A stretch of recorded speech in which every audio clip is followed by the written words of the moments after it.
Application दिलेलं होतं शालेय गणवेश स्काउट गाईड संदर्भात.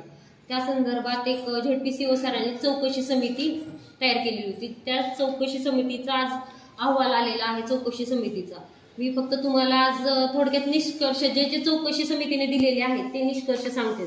पहिलं, चौकशी समिती म्हटले जिल्ह्यातील गणवेश पात्र 1113 शाळांपैकी फक्त 291 शाळांना मुख्याध्यापकांनी पुरवठा आदेश सादर केलेले आहेत. उर्वरित शाळेला कुणी दिलेत हे स्पष्ट होत नाही असं चौकशी समितीचं म्हणणं आहे. तसेच गणवेश शिलाई काम शालेय समिती व मुख्याध्यापक स्थानिक स्तरावर व स्थानिक बचत गटांना अपेक्षित असताना जिल्ह्यातील सर्व शाळांनी जिल्ह्याबाहेरील पुरवठादारांना काम दिल्याचे दिसून येत आहे. त्याच्यामधले 3 पुरवठादार दाखवलेले आहेत जे तिन्ही सोलापूर जिल्ह्यातले आहेत.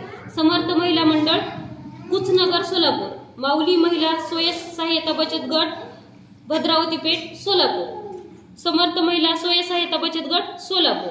तसेच तिसरा मुद्दा, वरील प्रमाणे धाराशिव जिल्ह्याबाहेरील सोलापूर येथील संस्थांना हे काम देण्यात आलेलं आहे. तसेच यांनी म्हटलं आहे की नमूद केलेल्या स्थानिक बचत गट तसेच स्थानिक पातळीवर हे बचत गटांना काम देण्यात यावं असं शासनाचा GR असून लेखी नकार कुठल्याही प्रकारचे घेतलेले नाहीत.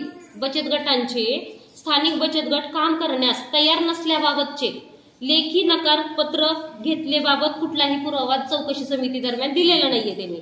तसेच महाराष्ट्र प्राथमिक शिक्षण परिषद मुंबई यांच्याकडील मार्गदर्शन पत्र 5 जून 2024 मुद्दा क्रमांक 10 आणि 11 नुसार स्थानिक कामगार तसेच महिला बचत गट यांना देणे अपेक्षित होते, परंतु सदर अटीचे पालन झाल्याचे दिसून येत नाही. वेळोवेळी सूचना देऊनही केंद्र प्रमुखामार्फत शालेय शिक्षण समितीला कापड वाटप केल्याबाबत केंद्र प्रमुखांचा जबाब सादर केलेला नाही. म्हणजे याच्यातून स्पष्ट होतंय की टोटल GRचं उल्लंघन केलेलं आहे. याच्यामध्ये कुठल्याही स्थानिक लोकांना ग्राह्य धरलं गेलं नाहीये. 1113 शाळा आहेत जिल्ह्यातल्या, ज्या शाळांचे टोटल युनिफॉर्म सोलापूरला देण्यात आले आणि चौकशी समिती दरम्यान फक्त 291 लोकांनी माहिती दिली की बाबा आमच्याकडे हे आम्ही यांना दिल्याचा आमच्याकडे कागदोपत्री पुरावा आहे, परंतु बाकी कुणीही सादर केलेला नाहीये मुख्याध्यापकांनी. सुरुवातीला ह्यांनी म्हटलं ते केंद्र प्रमुखांनी वाटप केलं. केंद्र प्रमुखाचं कुठलंही डॉक्युमेंट्स त्यांनी चौकशी समिती दरम्यान सादर केलेलं नाही.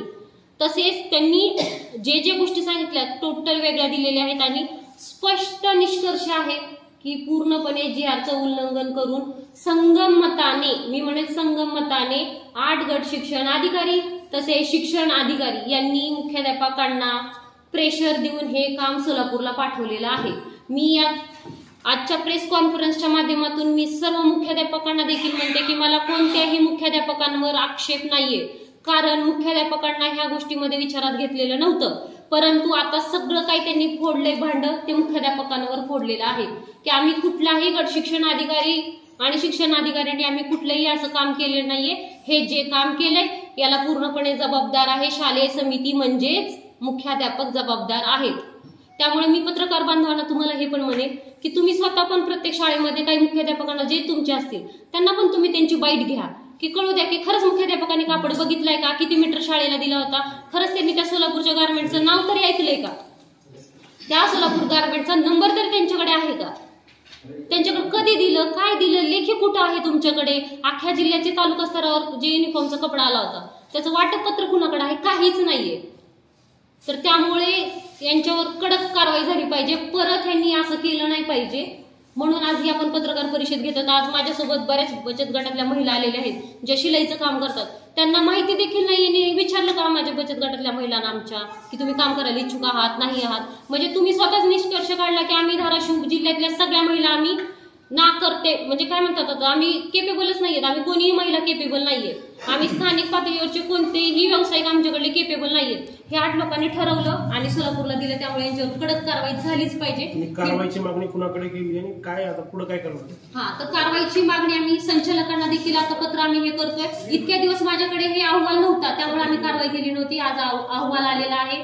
या अहवालामार्फत आम्ही संचालकांना लोकायुक्तमध्ये तसेच आम्ही आता सर्व महिला मिळून कलेक्टर सरांना देखील निवेदन देणार आहोत की यांच्यावर तुम्ही कारवाई केली पाहिजे म्हणून. याच्यामध्ये खरंच कोण दोषी आहे त्याची चौकशी खोलपणे झाली पाहिजे. खरंच मुख्याध्यापकांनी ऑर्डर दिले आहेत का, दिले असतील तर मग त्यांच्यावर कारवाई करा. कारवाई नाही झाली तर पुढे काय करणार? कारवाई नाही झाली तर आम्ही मुख्यमंत्र्यांपर्यंत जाऊ, आम्ही सेक्रेटरी सरांपर्यंत जाऊ. आज